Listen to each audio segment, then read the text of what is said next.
আসসালামু আলাইকুম প্রিয় শিক্ষার্থী, সবাইকে স্বাগত জানাচ্ছি আমাদের আজকের সাধারণ জ্ঞান অর্থাৎ বাংলাদেশ বিষয়াবলী এবং আন্তর্জাতিক বিষয়াবলীর আরও একটি স্পেশাল সাজেশনমূলক ক্লাসে। আপনারা যে যেখান থেকে যুক্ত আছেন সবাইকে স্বাগত জানাচ্ছি আমাদের আজকের এই গুরুত্বপূর্ণ ক্লাসে। খুবই গুরুত্বপূর্ণ প্রশ্ন দ্বারা সাজানো হয়েছে আমাদের আজকের এই ক্লাসটি। আশা করছি আপনারা অবশ্যই ন্যূনতম হলেও কিছুটা হলেও উপকৃত হবেন ইনশাআল্লাহ।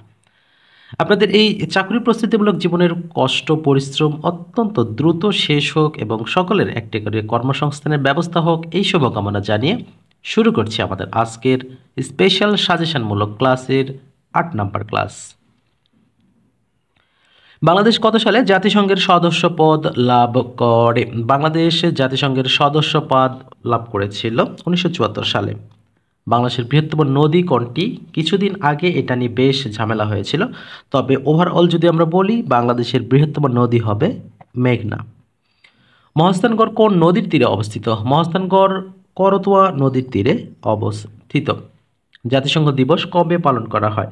জাতিসংঘ দিবস পালন করা হয় প্রতি বছর 24শে অক্টোবর। মালদ্বীপের মুদ্রার নাম কি? মালদ্বীপের মুদ্রার নাম যেটা বলা হয় সেটা হলো রুপাইয়া। প্রিয় শিক্ষার্থী, 19তম শিক্ষক নিবন্ধনের জন্য যারা আগাম প্রস্তুতি নিতে চাচ্ছেন তাদের জন্য একটি স্পেশাল সাজেশন তৈরি করা হয়েছে। আপনারা আমাদের ডেসক্রিপশন থেকে বিস্তারিত দেখে এবং স্লাইডে দেওয়া হোয়াটসঅ্যাপ নাম্বারে যোগাযোগ করে খুব দ্রুত আমাদের প্রিন্ট কপি শিটটি সংগ্রহ করুন। আশা করছি এই শিটটি আপনার প্রিলিমিনারি পাসের জন্য যথেষ্ট ইনশাআল্লাহ। আন্তর্জাতিক নারী দিবস কবে? আন্তর্জাতিক নারী দিবস পালন করা হয় প্রতি বছর 8ই মার্চ। ব্রহ্মপুত্র নদ হিমালয়ের কোন শৃঙ্গ থেকে উৎপন্ন হয়েছে? এটি কৈলাস শৃঙ্গ থেকে উৎপন্ন হয়েছে। দক্ষিণ তালপট্টি দ্বীপ এটি কোন নদীর মোহনায় অবস্থিত? দক্ষিণ তালপট্টি দ্বীপ এটি হারিয়াভাঙা নদীর মোহনায় অবস্থিত। কোন দেশ জাতিসংঘের স্থায়ী সদস্য দেশ নয়? এখানে যুক্তরাষ্ট্র, রাশিয়া, যুক্তরাজ্য তিনটিই কিন্তু স্থায়ী, তার মানে কানাডা স্থায়ী সদস্য দেশ নয়।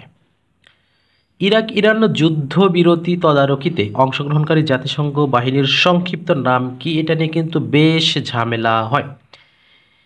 এখানে কেউ বলে ইউনিমক দুটোই হয়, কেউ বলে দুটো আই হবে, কেউ বলে একটি আই হবে। তবে যেহেতু এখানে United Nation Iraq Iran military organisation এই জাতীয় একটা মানে যে শর্ট ফর্ম যেটা, সেখানে কিন্তু ইরান ইরাক থাকার কারণে দুটা আই সাধারণত সঠিক উত্তর বলে বিবেচিত হয়। তবে এই উত্তরের ক্ষেত্রে যদি কারো কোনো ধরনের সঠিক উত্তরের ব্যাখ্যা সহ জানা থাকে অবশ্যই আমাদের কমেন্ট সেকশনে জানিয়ে যাবেন। বাংলাদেশের সংবিধান সর্বপ্রথম কোন তারিখে গণপরিষদে উত্থাপিত হয়? গণপরিষদে উত্থাপিত হয় 12ই October 1972। League of Arab States এর বর্তমান সদর দপ্তর কোথায়? লীগ অফ আরব স্টেটস এর বর্তমানে সদর দপ্তর মিশরের কায়রো। বাংলাদেশের সংবিধানে 21-এর 2 ধারায় বলা হয়েছে সকল সময়ে ড্যাশ চেষ্টা করা প্রজাতন্ত্রের কর্মে নিযুক্ত প্রত্যেক ব্যক্তির কর্তব্য সকল সময়ে জনগণের সেবা করিবার, যদিও বিপরীতটাই ঘটে। গণপ্রজাতন্ত্রী বাংলাদেশ সংবিধান দিবস কবে? সংবিধান দিবস পালন করা হয় 4 নভেম্বর। অক্সফাম এর সদর দপ্তর কোথায় অবস্থিত? অক্সফাম এর সদর দপ্তর অবস্থিত লন্ডনে। বাংলাদেশের সংসদীয় ব্যবস্থা সংবিধানের কোন সংশোধনীর মাধ্যমে পুনঃপ্রবর্তিত হয়েছে? এটি দ্বাদশ সংশোধনীর মাধ্যমে পুনঃপ্রবর্তিত হয়। বাংলাদেশের সংবিধানের কোন অনুচ্ছেদ বলে রাষ্ট্র নারী, শিশু, অনগ্রসর নাগরিকদের অগ্রগতির জন্য বিশেষ সংবিধান বিধান তৈরি করার ক্ষমতা পায়? তাহলে এখানে বিশেষ বিধান তৈরি করার ক্ষমতা পায়, এটা হলো 28-এর 4 নম্বর অনুচ্ছেদ। যেহেতু এখানে 28 উল্লেখ রয়েছে তাহলে এখানে 28টা হবে সঠিক। বাংলাদেশের সরকারি কর্ম কমিশন সংবিধানের কত নং অনুচ্ছেদ অনুযায়ী গঠিত হয়েছে? এটি 137 অনুচ্ছেদ অনুযায়ী। বর্তমান বৃহত্তম ঢাকা জেলা প্রাচীনকালে কোন জনপদের অন্তর্ভুক্ত ছিল? প্রাচীনকালে এটি ছিল বঙ্গ জনপদের অন্তর্ভুক্ত। WTO অর্থাৎ ওয়ার্ল্ড ট্রেড অর্গানাইজেশন এটি সদর দপ্তর কোথায় অবস্থিত? এটি সদর দপ্তর অবস্থিত সুইজারল্যান্ড, জেনেভা। মানবাধিকার দিবস কবে পালন করা হয়? মানবাধিকার দিবস খুবই গুরুত্বপূর্ণ একটি প্রশ্ন। মানবাধিকার দিবস প্রতি বছর 10 ডিসেম্বর পালন করা হয়। সোনালিকা ও আকবর বাংলাদেশের কৃষি ক্ষেত্রে কিসের নাম? এটি কিন্তু বিসিএস এর জন্য এসেছিল এই প্রশ্নটি। সোনালিকা ও আকবর এটি উন্নত জাতের গমের নাম। কোন উপজাতি বা ক্ষুদ্র নৃগোষ্ঠীর ধর্ম ইসলাম? প্রিয় শিক্ষার্থী, এই প্রশ্নের উত্তরটি আপনাদের জন্য একটা ছোট্ট HW থাকবে। অবশ্যই আপনারা আমাদের প্রশ্নের উত্তরটি আপনাদের মূল্যবান সময় নিয়ে আমাদের কমেন্ট সেকশনে জানানোর জন্য অনুরোধ করছি। আমাদের গতকালে ক্লাসে যে সকল শিক্ষার্থী কমেন্ট করেছিলেন, সুরাইয়া নাটোর থেকে লিখেছেন, জেসমিন রংপুর থেকে, মণি গুরুদাসপুর নাটোর থেকে, জয়দেব ঠাকুরগাঁও থেকে, শান্তি খাতুন পাবনা থেকে, মনির লিখেছেন টাঙ্গাইল থেকে। আমাদের সাথে যুক্ত আছেন নীলফামারী থেকে শামীম, মাগুরা থেকে প্রেমা সুলতানা, ঝিনাইদহ থেকে রাজু, বাগেরহাট থেকে সোমা, আনারুল ইসলাম সাতক্ষীরা থেকে, মেহেদী হাসান ফরিদপুর থেকে, কামরুন নাহার রয়েছেন ময়মনসিংহ থেকে। আরও কমেন্ট করেছেন শহীদুল ইসলাম বরিশাল থেকে, জাকারিয়া দিনাজপুর, মুন্নিধর কিশোরগঞ্জ থেকে, হবিগঞ্জ থেকে রয়েছেন তামান্না, কাপাসিয়া গাজীপুর থেকে রয়েছেন মামুন, হাতিয়া থেকে রয়েছেন সারওয়ার এবং সাতক্ষীরা থেকে অমিত হালদার। প্রিয় শিক্ষার্থী, আপনাদের সবাইকে অসংখ্য ধন্যবাদ আমাদের সাথে যুক্ত থাকার জন্য। বাংলাদেশের অর্থনীতিতে মোট দেশজ উৎপাদনের সর্ববৃহৎ খাত কোনটি? এই প্রশ্নটা সবসময় কিন্তু আপগ্রেড হবে। দেখেন, এখনো পর্যন্ত এই অপশন অনুসারে সার্ভিস বা সেবা খাত হবে সঠিক উত্তর। বাংলাদেশের কৃষিক্ষেত্রে দোয়েল কিসের নাম? কৃষিক্ষেত্রে দোয়েল মূলত উন্নত জাতের একটি গমের নাম। নোয়াখালী ও কুমিল্লা প্রাচীন বাংলার কোন জনপদের অন্তর্ভুক্ত ছিল? নোয়াখালী কুমিল্লা প্রাচীন বাংলার সমতটের অন্তর্ভুক্ত ছিল। পিতৃতান্ত্রিক উপজাতি কারা? প্রদত্ত অপশনগুলোর মধ্যে পিতৃতান্ত্রিক হবে চাকমা। বর্তমান বৃহত্তর বরিশাল এবং ফরিদপুর এলাকা প্রাচীনকালে কোন জনপদের অন্তর্ভুক্ত ছিল? এটি অন্তর্ভুক্ত ছিল বঙ্গ জনপদের।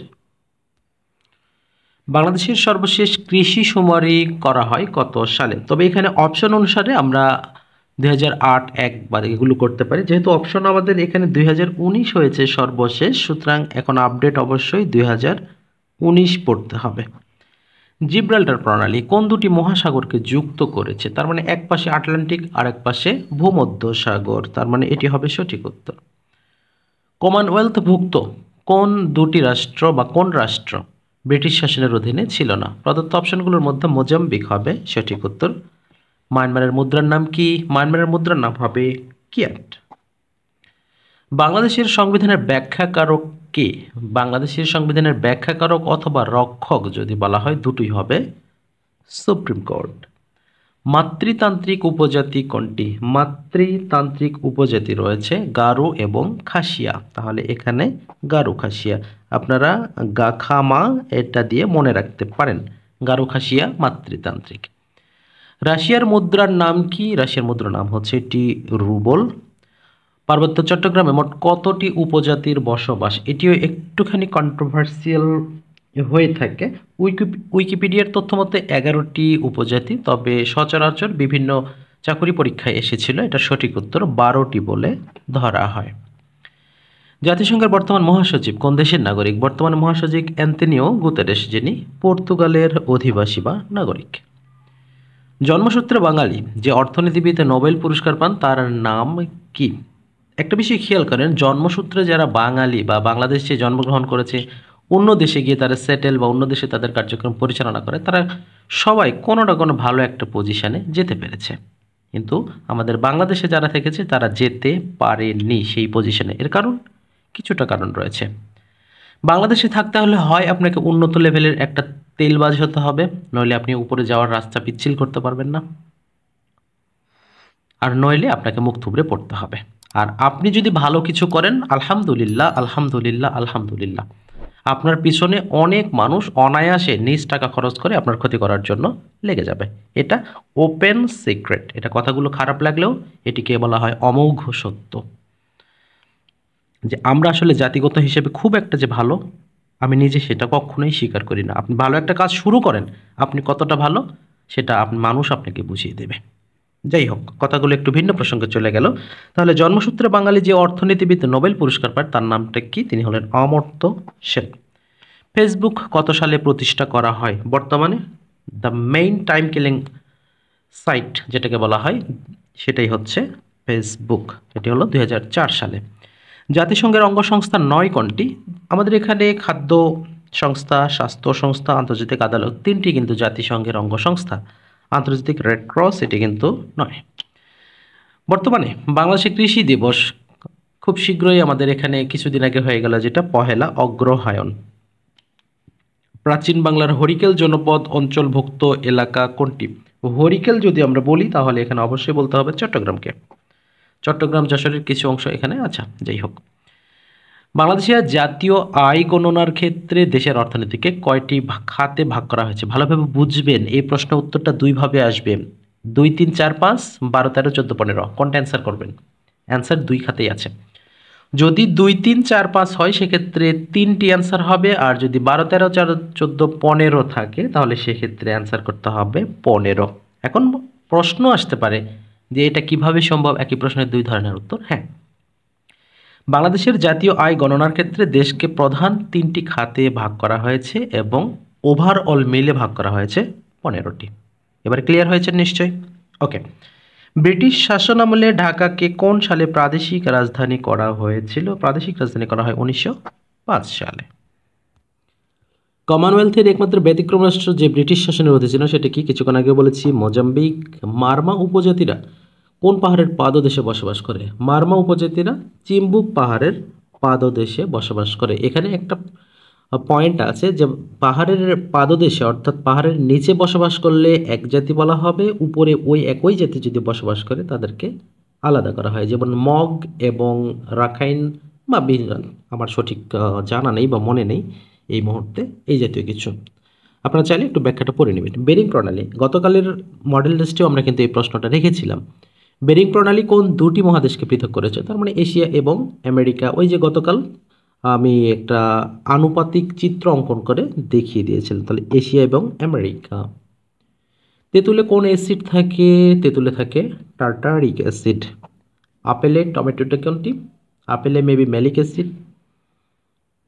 আচ্ছা, জিডিপির আকার বিচারে পৃথিবীর সর্ববৃহৎ অর্থনীতি। জিডিপির আকার বিচার করলে অবশ্যই এটি হবে ইউনাইটেড স্টেটস অফ আমেরিকা অর্থাৎ যুক্তরাষ্ট্র। বর্তমান বৃহত্তর ঢাকা জেলা প্রাচীনকালে কোন জনপদের অন্তর্ভুক্ত ছিল? এটি বঙ্গ হবে। বাংলাদেশের অর্থনীতির প্রধান খাত কি? এবারে আসুন, এখানে প্রধান খাত কি, এগুলো প্রশ্নগুলো খুব সহজে ভুলযোগ্য। তাহলে এখানে আমাদের যেটা রয়েছে কাস্টমস, আয়কর, ভ্যাট, কৃষি। তাহলে এখানে অর্থনীতির প্রধান খাত এখানে হবে কৃষি। আর এই প্রশ্নগুলো যখন পরীক্ষা দিবেন তার আগ মুহূর্তে আপডেট পড়তে হবে। বাজার অর্থনীতির মূল চালিকা শক্তি কি? যারা অর্থনীতির স্টুডেন্ট বা মার্কেটিং এর স্টুডেন্ট তারা খুব ভালোভাবে এটা বুঝতে পারেন। বাজার অর্থনীতির মূল চালিকা শক্তি হচ্ছে প্রতিযোগিতা এবং পণ্যের অবাধ পরিচালনা। তাহলে এখানে হবে প্রতিযোগিতা হবে বাজার অর্থনীতির মূল শক্তি। যশোর জেলা প্রাচীন কোন জনপদের অন্তর্ভুক্ত ছিল? যশোর, চাঁপাইনবাবগঞ্জ এগুলো, মালদহ, মুর্শিদাবাদ এগুলো কিন্তু গৌড় রাজ্যের অন্তর্ভুক্ত ছিল। লেবুতে কোন অ্যাসিড থাকে? মূলত ভিটামিন সি এক ধরনের অ্যাসিড, সুতরাং এই ভিটামিন সি থাকে যেহেতু টক জাতীয় খাবার। মুক্তিযুদ্ধ সর্বশেষ শহীদ হন কোন বীর শ্রেষ্ঠ? খুবই বুক ভাঙা একটা কথা যে 14ই ডিসেম্বর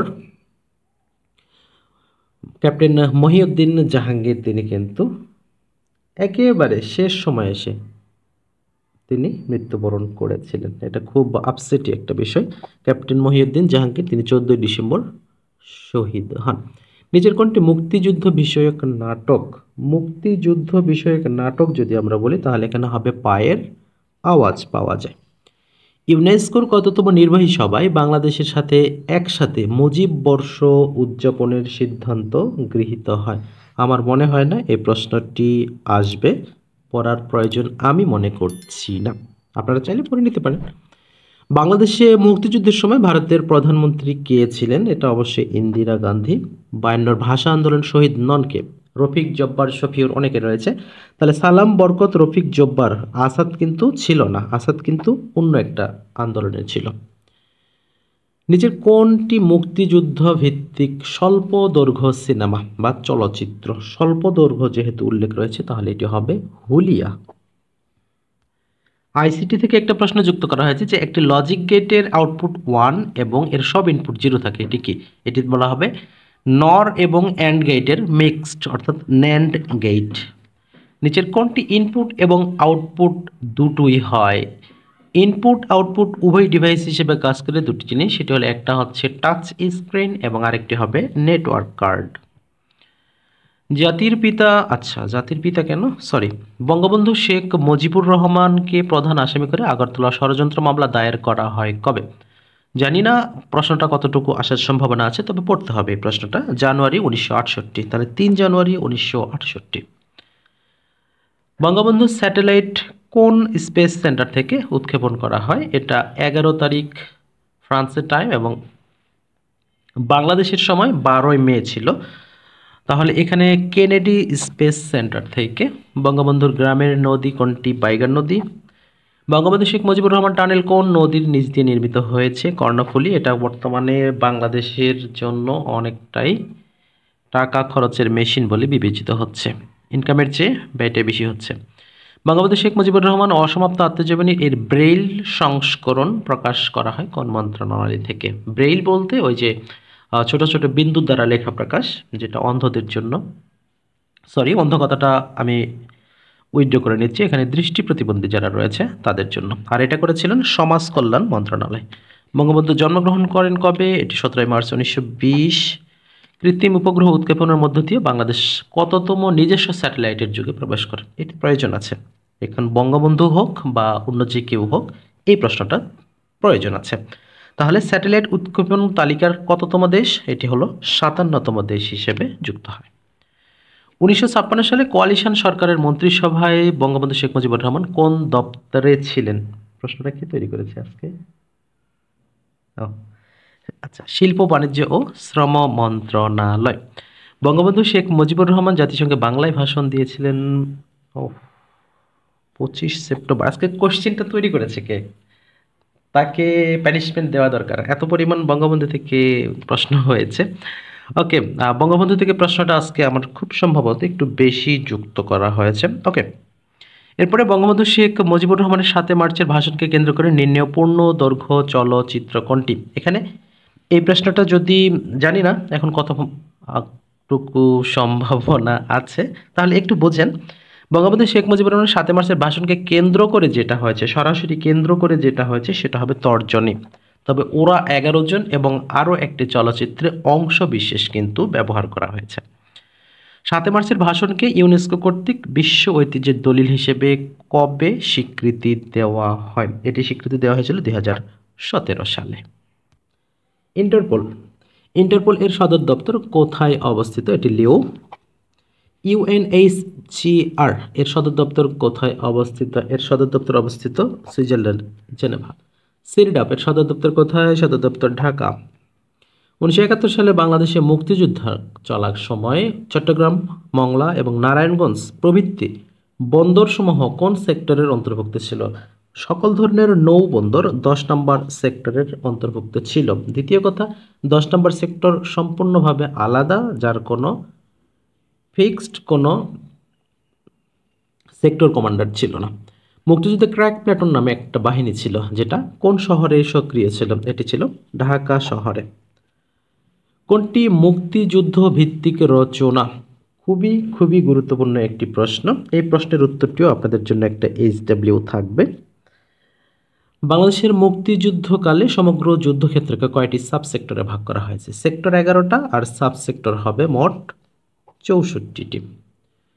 কোন তারিখে বুদ্ধিজীবীদের উপর সংঘটিত হয়? এইটা 14 ডিসেম্বরটা হবে। খুবই দেখেন 4-এর সাথে বাংলাদেশের একটা সম্পর্কটা বেশ ভালো, যেমন 14ই ডিসেম্বর, সরি আমি ভালো বলছি কেন, একটুখানি, যেমন 14ই ডিসেম্বর আমাদের বুদ্ধিজীবীদের হত্যা করা হয়েছে, ঠিক আগস্টের 4 তারিখেও আমাদের অসংখ্য আমাদের ছোট ভাই, আমাদের সহকর্মী, বড় ভাই অনেকেই নিহত হয়েছে, আহত হয়েছে, অঙ্গহানি হয়েছে, কারো চোখ, কারো হাত, অনেক কিছু হয়েছে সেই 4 আগস্ট। যদিও 5 তারিখে তার ফলাফলটা সবাই হাতে পেয়েছে, এখন এটার ফলাফল কতটুকু বাংলার জনগণ রক্ষা করতে পারে এটাও একটা দেখার বিষয়, এটা সকলের দায়িত্ব আমার। তাহলে এখানে 14ই ডিসেম্বরটা তুই মানে যে অনেকটা বেদনাবিধুর একটা সময়। 14 ডিসেম্বর, 4 আগস্ট। মুক্তিযুদ্ধের প্রথম ভাস্কর্য কোনটি? মুক্তিযুদ্ধের প্রথম ভাস্কর্য হলো যেটা গাজীপুরের জয়দেবপুর বলা হয়, সেখানে রয়েছে জাগ্রত চৌরঙ্গি। মুক্তিযুদ্ধ ভিত্তিক প্রথম উপন্যাস না শুধু উপন্যাস, দুটি প্রশ্ন হয় কিন্তু। তাহলে এখানে মুক্তিযুদ্ধ ভিত্তিক উপন্যাস রয়েছে, এটি হবে রাইফেল রুটি আওয়ার্ড। ব্রিটিশ শাসনতন্ত্রের বাইবেল বলা হয় ম্যাগনা কার্টা। এই ম্যাগনা কার্টা কত সালে প্রবর্তিত হয়? এটি 1215 সালে হয়। বঙ্গবন্ধু দ্বীপ, তোমাকে আজকে মিষ্টি খাওয়াবো আমি, এতগুলো বঙ্গবন্ধু থেকে এতগুলো প্রশ্ন তৈরি করে। ওকে, তাহলে বঙ্গবন্ধু দ্বীপ কোথায় অবস্থিত? এটি সুন্দরবনের দক্ষিণ দিকে অবস্থিত। মোস্ট ইম্পর্টেন্ট কোশ্চেন, বাংলাদেশের ভৌগোলিক অবস্থান। এটি নিবন্ধনের জন্য তো একেবারে, এই সেক্টরটা নিবন্ধন থেকে একটা প্রশ্ন 100% কমন এখান থেকে, এই জাতীয় প্রশ্ন থেকে, অর্থাৎ ভৌগোলিক অবস্থান থেকে। এটা হচ্ছে 88°01 থেকে 92°41 পূর্ব দ্রাঘিমাংশ। ঐতিহাসিক 6 দফায় কোন বিষয়টি অন্তর্ভুক্ত ছিল না? বিচার ব্যবস্থা অন্তর্ভুক্ত ছিল না। আর 1966 সালের 6 দফার কয়টি দফা অর্থনীতি বিষয়ক ছিল? মোট 3টি দফা অর্থনীতি বিষয়ক ছিল। মুজিবনগর সরকারের অর্থনীতি বিষয়ক ও পরিকল্পনা বিভাগের দায়িত্বে কে ছিল? এই দায়িত্বটুকু পালন করেছেন তাজউদ্দিন আহমেদ। 2023-24 অর্থ বছরে বাজেটের আকার কত ছিল? যেহেতু 24-25 উল্লেখ থাকলে 24-25 অ্যান্সার করতে হবে। 23-24 যেহেতু বলা রয়েছে, তাহলে এখানে হবে 7,61,785 কোটি টাকা। অর্থনৈতিক সমীক্ষা 2023 অনুযায়ী প্রতি বর্গ কিলোমিটারে জনসংখ্যার ঘনত্ব কত? 23 অনুসারে 1153 জন। আপনারা যখন পরীক্ষার আগ মুহূর্তে পড়বেন তখন সেই সময়টা পড়তে হবে। ওকে, এরপরে কম্পিউটারের ডাটা প্রসেসিং শেষে আউটপুটের কোন পদ্ধতি ব্যবহার করা হয়? আউটপুটে সর্বদাই কিন্তু ডিকোডিং ব্যবহার করা হয়। কোনটি কম্পিউটারের ইনপুট ডিভাইস নয়, তাহলে মানে ইনপুট না হলে আউটপুট হবে, আর প্রিন্টারটাই হচ্ছে আউটপুট। অর্থনৈতিক সমীক্ষা 2023 অনুসারে বাংলাদেশের জিডিপির প্রধান খাত কোনটি? এবারে কিন্তু উল্লেখ করা রয়েছে 23 সাল অনুযায়ী, তাহলে 23 সাল উল্লেখ করা আছে, তাহলে অবশ্যই এখানে হবে শিল্প খাত। এই খাতগুলো কিন্তু প্রতি বছর পরিবর্তন হওয়ার মানে যে প্রচুর পরিমাণে সম্ভাবনা থেকে যায়। সুতরাং অর্থনৈতিক সমীক্ষা অবশ্যই ভালোভাবে পড়বেন। 6 দফার প্যারামিলিটারি বাহিনী গঠন করার কথা উল্লেখ আছে কততম দফায়? এটি 6ষ্ঠ দফায় উল্লেখ রয়েছে। পদ্মা সেতুর উদ্বোধন তারিখ কোনটি? পদ্মা সেতুর উদ্বোধনের তারিখ হবে 25 জুন 2021। আমি কখনোই ভুলবো না এই তারিখটি, কারণ 25 তারিখ উদ্বোধন করা হয়েছিল, 26 জুন আমি কোনো একটা ডিপার্টমেন্টে হিসাব সহকারীতে ভাইবা দিয়েছিলাম, যেখানে সবগুলো প্রশ্নের অ্যান্সার করা সত্ত্বেও এডিসি মহোদয় কেন জানি আমার উপর একটুখানি মনক্ষুণ্ণ হয়ে বললেন ঠিক আছে আপনি চলে যান। কেন জানি বলেছিল জানি না, সেই দিনটি বিভীষিকাময় ছিল। নিশ্চিত একটি হয়তো বা ঝব, যাই হোক, বিভীষিকা সেই সময় ছিল, বিভীষিকা এখন তো আর নয়। পদ্মা সেতু কোন দুটি জেলাকে যুক্ত করেছে? Most important question. পদ্মা সেতু মূলত 3টি জেলার সমন্বয়, এখানে মুন্সিগঞ্জ এর সাথে যুক্ত হয়েছে শরীয়তপুর এবং মাদারীপুর। তবে স্পেসিফিক যদি বলা হয় কোন দুটি জেলাকে সংযুক্ত করেছে, তখন অ্যান্সার করতে হবে মুন্সিগঞ্জ ও শরীয়তপুর। জিব্রাল্টার প্রণালী কোন দুটি দেশকে বিচ্ছিন্ন করেছে? দেখেন, কিছুক্ষণ আগে আমরা পড়েছি যুক্ত করেছে দুটি মহাসাগর বা সাগরকে, এবারে বিচ্ছিন্ন করেছে দুটি দেশ। তাহলে এখানে ইউরোপের সাথে আফ্রিকাকে বিচ্ছিন্ন করেছে, অর্থাৎ স্পেন এবং মরক্কো। ভাষা আন্দোলন ভিত্তিক উপন্যাস কোনটি? তাহলে এখানে সর্বশেষ যেটি রয়েছে আরেক ফাল্গুন। 8ই ফাল্গুন 21শে ফেব্রুয়ারি আছে না, 8ই ফাল্গুন 21শে ফেব্রুয়ারি। যাই হোক, আমাদের এই আরেক ফাল্গুনটাই হচ্ছে ভাষা আন্দোলন ভিত্তিক উপন্যাস।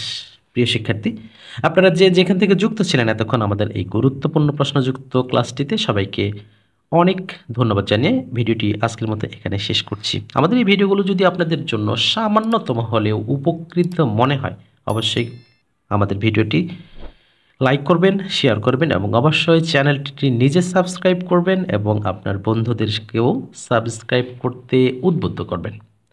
প্রিয় শিক্ষার্থী, দেখা হচ্ছে আগামীকাল আরও একটি গুরুত্বপূর্ণ মডেল টেস্ট নিয়ে। সে পর্যন্ত আল্লাহ পাক আপনাদের সবাইকে ভালো রাখুন, সুস্থ রাখুন, নিরাপদে রাখুন। এই শুভকামনায় আজকের মতো বিদায় নিচ্ছি।